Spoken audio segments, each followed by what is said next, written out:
I think the challenge for most corporate innovators is that when they talk about venture capital, especially in an enterprise setting, most execs greet it with a bit of an eye roll and talk about how that style of investing just doesn't work for corporates. But we've already seen the critical role that VC plays in helping early stage new ideas to transform markets, and it's the continual interplay between the startup side and the capital side that effectively drives all of this growth. And great ideas don't get to market without VC.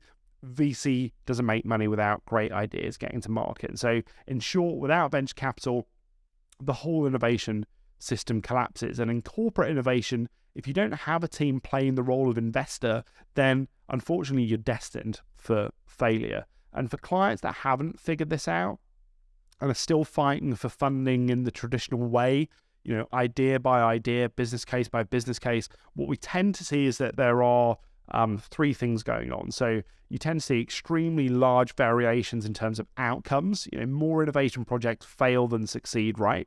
That is the nature of what we do. Our job as corporate innovators is to decrease the amount of risk that's involved in searching for those maybe 1 in 10, 1 in 100 winners, but it's exactly this variability that makes our outcomes just really difficult to predict. And what we see is that without venture-style investing, too few projects are funded to smooth that volatility. We also see quite poor average results in these companies. So we hear time and time again about clients who, in their words, have had their fingers burned by an innovation project before, where they've probably overinvested, sometimes to the tune of multi-millions of dollars over years and years. And for organizations that have made that mistake, that's usually the only investment that they make, right? And that really negatively impacts the average outcome because they just don't invest in corporate innovation again.